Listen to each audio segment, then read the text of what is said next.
Hola, hola, muy buenas tardes, buenas noches, buenos días.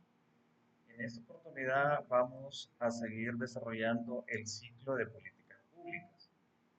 En los vídeos anteriores ya habíamos hablado de lo que era el diagnóstico, la identificación del problema, como la primera etapa del ciclo de políticas públicas. En esta oportunidad vamos a referirnos a la segunda y tercera fase, lo que es el diseño propiamente de la política y la implementación. Para ello vamos a tomar como base a un autor que nos refiere a este ciclo. Es sobre el Instituto de Investigaciones Jurídicas de la UNAM de México. En esta oportunidad entonces vamos a centrarnos en la parte del diseño. Como ya lo habíamos revisado en la clase anterior, planteamos diferentes perspectivas, diferentes ideas del doctor Julio Corso. En esta oportunidad, el Instituto de la UNAM nos dice lo siguiente: el diseño de la política. De- Después de que se ha definido una situación social como problema público, recuerden que esa es la base, y tras haberse estudiado este en términos de sus elementos causales, también recuerden, lo más importante aquí son las causas, se llega a la etapa del diseño de la política. Esta no es otra cosa que la formulación de la estrategia que se seguirá para intentar resolver el problema en su contexto particular, entendiendo por estrategia el conjunto de instrumentos coherentemente integrados, así como las restricciones que estos enfrentarían. Entonces vamos a tener presente que se necesitan instrumentos para el diseño. En suma, se trata de establecer una relación entre los medios manipulables y los objetivos alcanzables, dadas las condiciones del entorno. Recuerden, las políticas, en la parte del diseño ya está identificado el entorno, el contexto, donde se va a echar a andar, a implementar la política. La estrategia elegida, sea cual fuere, enfrenta de entrada una primera limitante. Muy rara vez existen soluciones definitivas para problemas sociales complejos. Ello obliga a reducir la ambición de las políticas al plantear alternativas que logren conciliar los muchos objetivos e intereses en conflicto, buscando como resultado final un problema reducido en su magnitud e implicaciones negativas, en lugar de una solución definitiva de una vez y para siempre.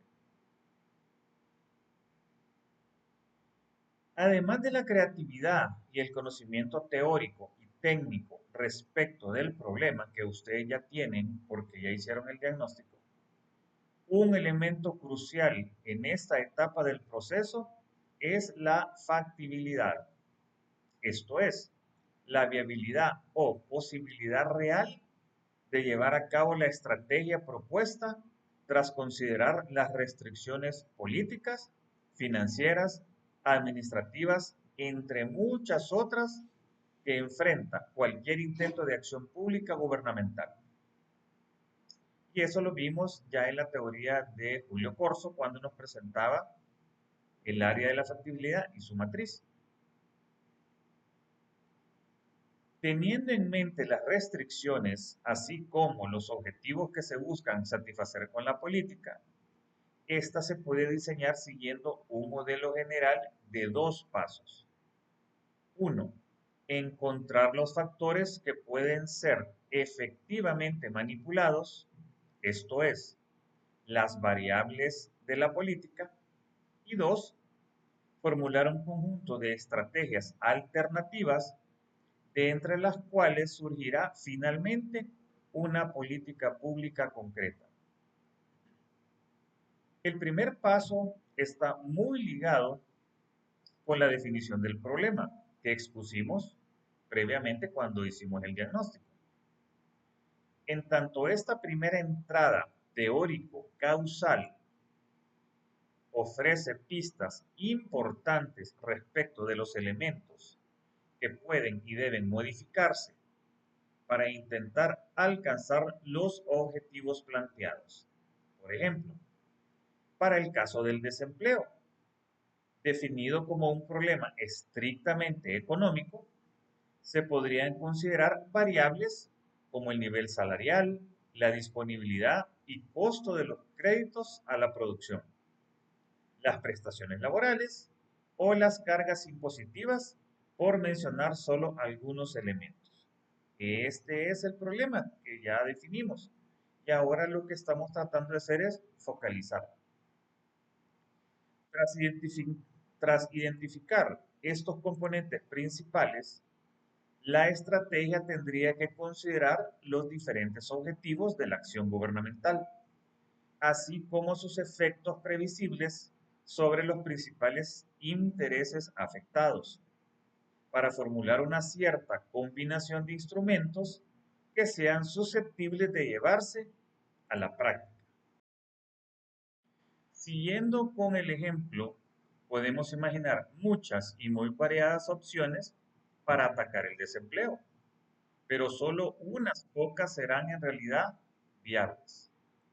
Por ejemplo, si se desea simplemente elevar el nivel de nuevos empleos generados al año, podría pensarse en una buena idea, que es una buena idea, abrir una compañía estatal dedicada, digamos, a la producción de bicicletas.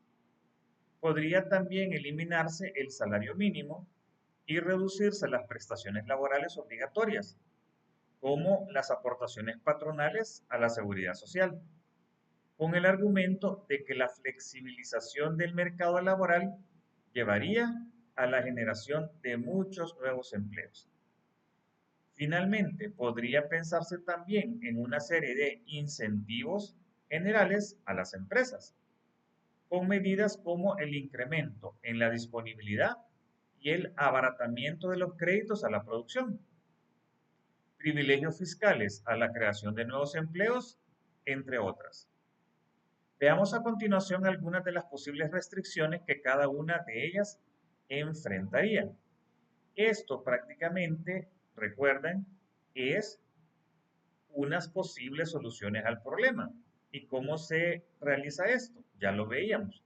Puede ser con una lluvia de ideas y así van surgiendo las posibles soluciones. La creación de una nueva empresa estatal seguramente sería la alternativa más costosa para el gobierno, pues implica no solo la creación de la compañía, sino el mantenimiento de la misma en el tiempo, incluyendo el pago de sueldos y salarios a los trabajadores contratados. Ahora bien, las intervenciones gubernamentales directas, como el caso de la fábrica de bicicletas, son hoy en día sumamente cuestionadas en el ámbito académico nacional e internacional, por lo que es difícil pensar que esta en particular sería bien recibida por los expertos, que a su vez juegan un papel cada vez más importante en la opinión pública contemporánea. En suma, esta primera propuesta enfrentaría tanto una restricción de costos como una falta de apoyo de la opinión pública. Por su parte, la estrategia de disminuir el salario mínimo y reducir las prestaciones laborales afectaría de manera directa e importante a los trabajadores en general, por lo que sería de esperarse que reaccionaran decididamente para defender sus intereses.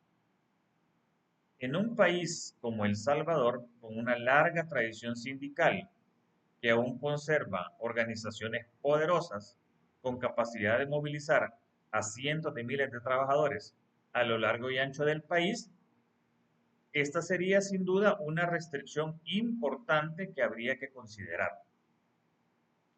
En contraste con las dos primeras, La tercera propuesta no representaría grandes costos directos para el gobierno.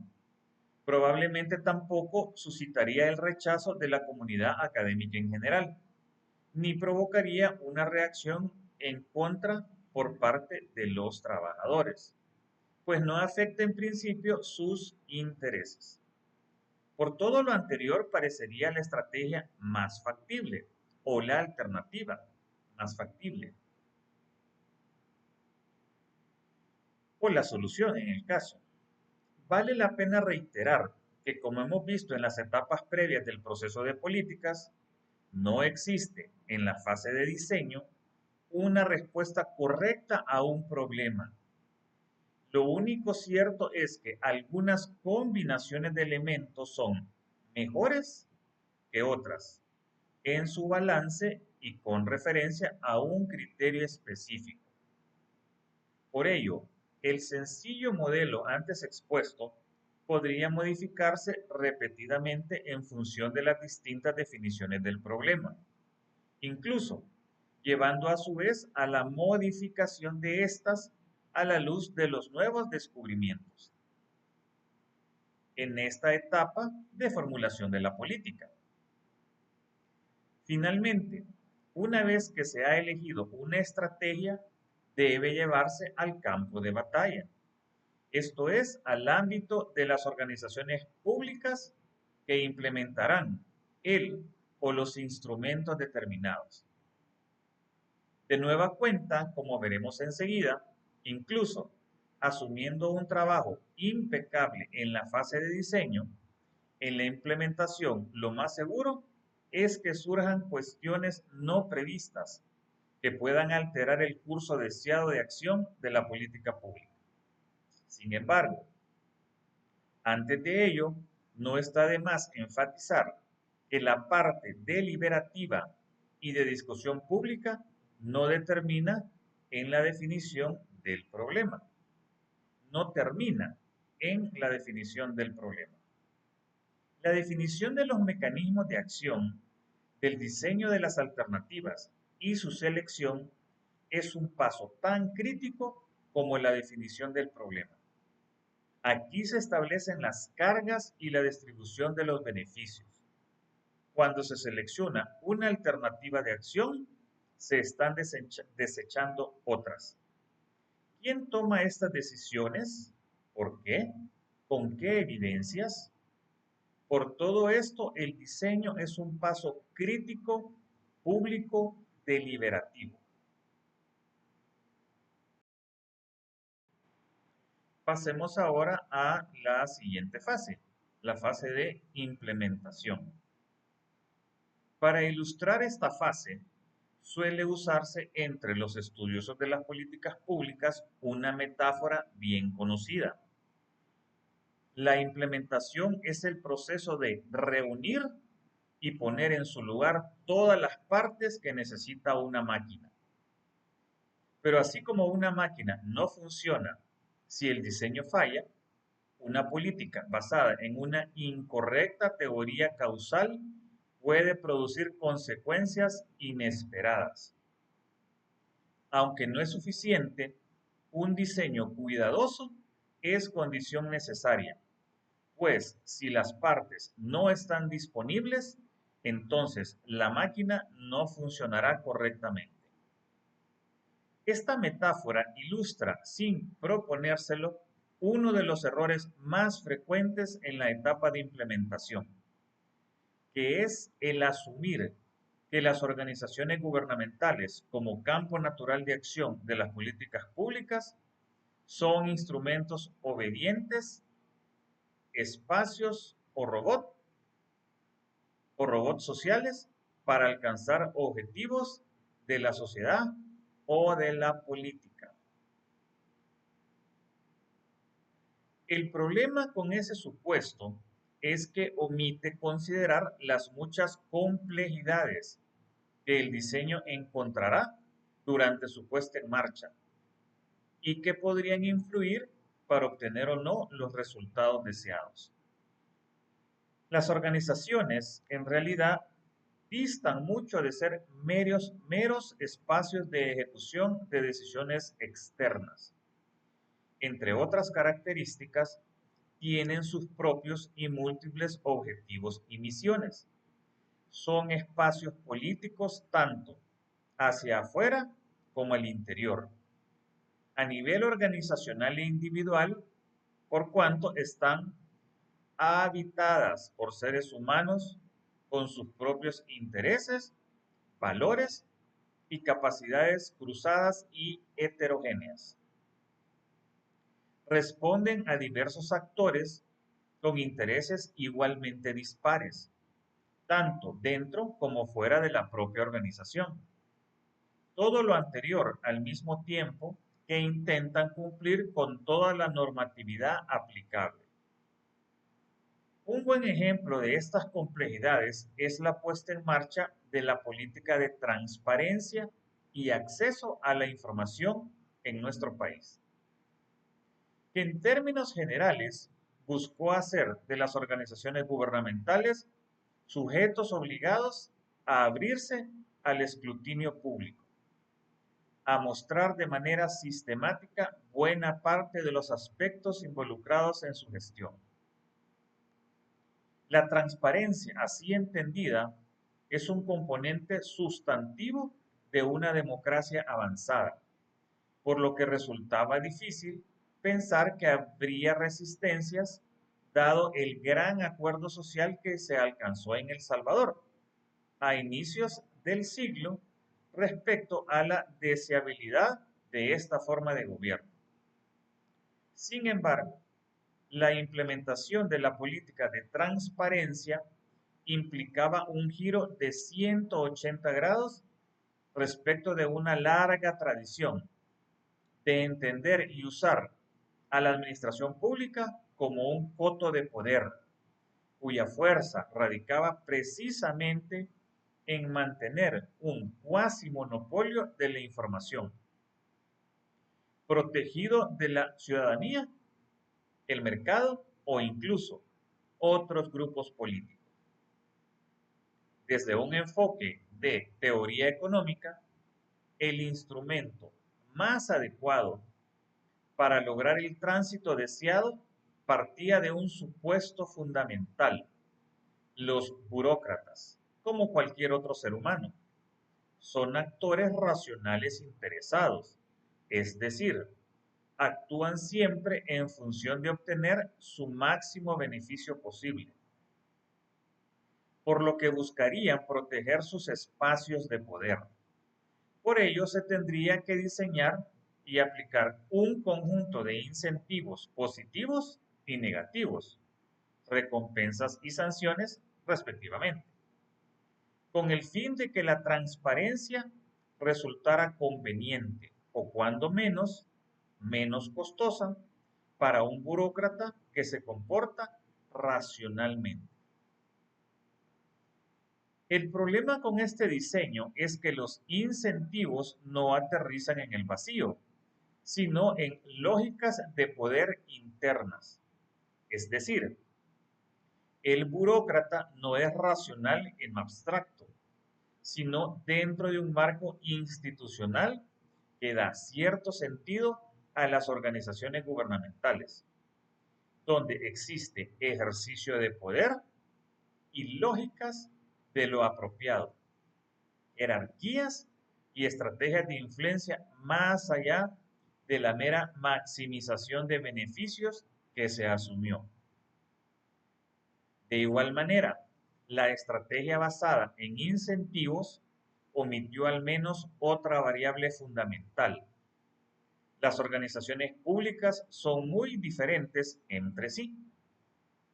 No es lo mismo una agencia de atención a grupos vulnerables que un organismo financiero altamente especializado que tiene como tarea principal otorgar becas a estudiantes de posgrado, por poner solo un par de ejemplos. En uno y otro caso, el personal responderá de manera diferente a los incentivos propuestos, pues sus dinámicas cotidianas, lógicas de lo apropiado, juegos de poder al interior Mapas mentales profesionales, entre muchos otros factores, son también muy diversos. En suma, como podemos ver a partir del ejemplo previo, en la fase de implementación la política se enfrenta a una realidad mucho más compleja de lo que cualquier diseño puede modelar, en la que lo único seguro es la propia incertidumbre. El conocimiento de las organizaciones gubernamentales es por ello fundamental para incrementar las probabilidades de éxito de las políticas públicas. En este caso, relacionándolo con nuestro sistema de gobierno, se referiría a los ministerios. El éxito o fracaso, a su vez, es también relativo, pues en todo caso depende de los objetivos iniciales, los parámetros y métodos de evaluación, entre otros factores.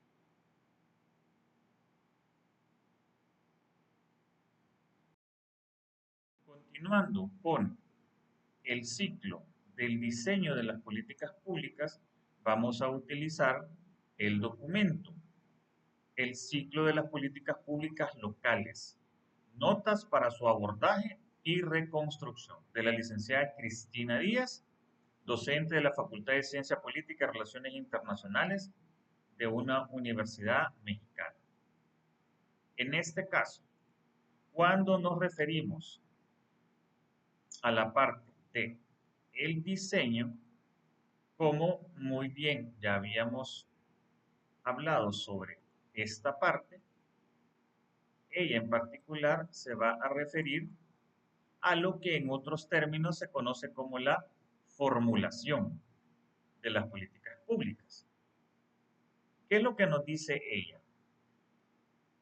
La formulación de políticas públicas consiste en la selección y especificación de la alternativa considerada más viable, seguida de una declaración que explicita la decisión adoptada, definiendo sus objetivos y su marco jurídico, administrativo y financiero.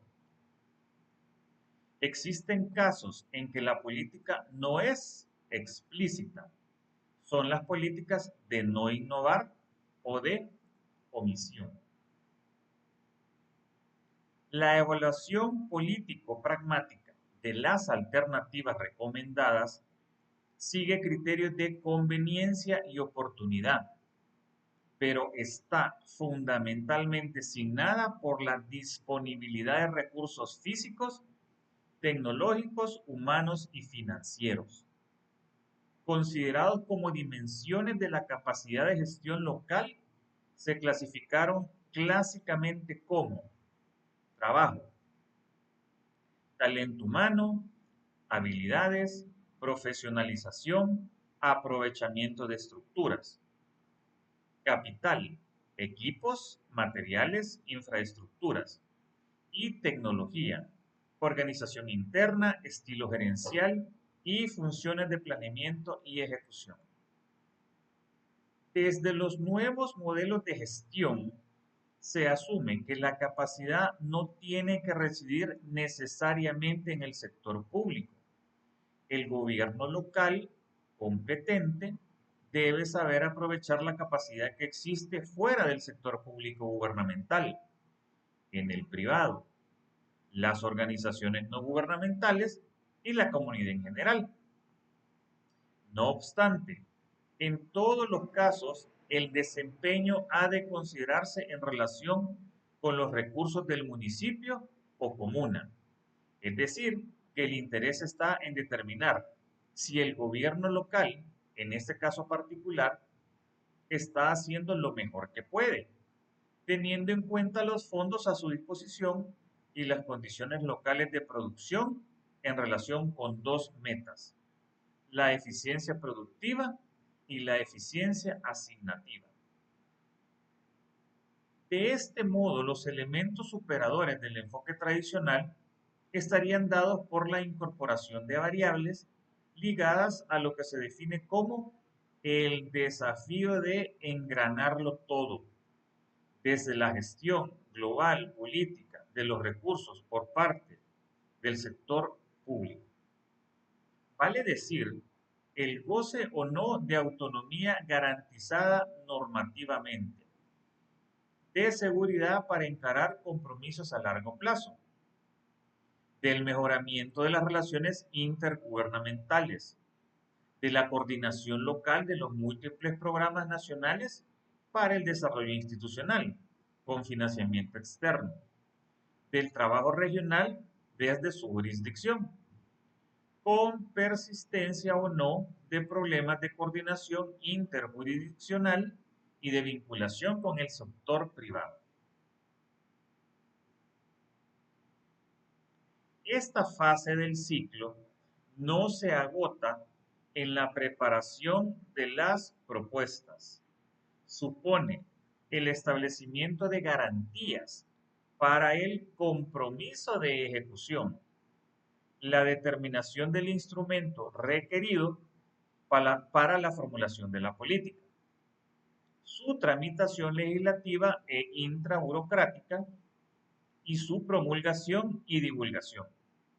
Tareas todas que exigen el recurso a técnicas de negociación efectiva, de toma de decisiones, de planificación y programación, de diseño de normas, atendiendo a análisis de coherencia política y adecuación jurídica, de determinación de mecanismos de coordinación, consulta y asignación de recursos. Como ven, hay una cantidad de factores o elementos que influyen en la formulación de políticas.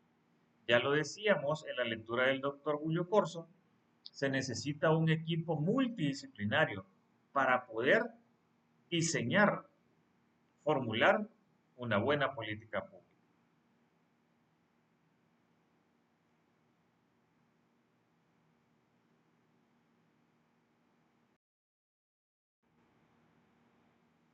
Pasándonos al plano de la implementación de políticas públicas, esta consiste en la planificación y organización del aparato administrativo y de los recursos humanos, financieros, materiales y tecnológicos para ejecutar una política. Fase compleja que articula el detalle de los objetivos generales y específicos según los diferentes actores, la selección del nivel de ejecución de cada programa y proyecto, el diseño organizacional para la ejecución, seguimiento y evaluación, el diseño de mecanismos de coordinación y comunicación, la elaboración de programas y proyectos con indicación de unidades ejecutoras y responsables y cálculo de los cronogramas físicos y financieros, la asignación de los recursos necesarios, humanos, financieros, tecnológicos y otros, el diseño del sistema de informaciones, la programación de la capacitación y concientización, el establecimiento de las formas de difusión y publicidad que asuman la doble dimensión problemática de la comunicación, que tanto la comunicación institucional como la masiva son herramientas importantes en todo el proceso de políticas y que el proceso mismo puede y de hecho comienza a ser abordado desde perspectivas centradas en la dimensión comunicacional. Estamos hablando de la implementación ya propiamente de la alternativa, de la solución discutida y aprobada. Las elaboraciones normativas prescriben para esta fase del ciclo el recurso al auxilio de técnicas avanzadas de administración por objetivos, presupuestación por resultados, de diseño organizacional y planificación del cambio organizacional. Pero las que parecen haber alcanzado un casi exasperante predicamento, al menos en el terreno discursivo, son las de gerencia participativa y de comunicación efectiva, Vean ahí el elemento de la gerencia social. Ahí están involucrados ustedes. Dada la no secuencialización del proceso, son válidas para esta fase muchas de las observaciones enunciadas en los apartados precedentes en cuanto a peculiaridades observables en el plano local, aun cuando un área problemática reclama atención particular. La necesidad de lograr un posicionamiento estratégico competitivo a nivel regional y pensando en si desliza la atención esta implementación hacia territorios propios de la gestión del desarrollo local o nacional como eje productivo y de la generación de empleo en el caso de el ejemplo que habíamos puesto del desempleo.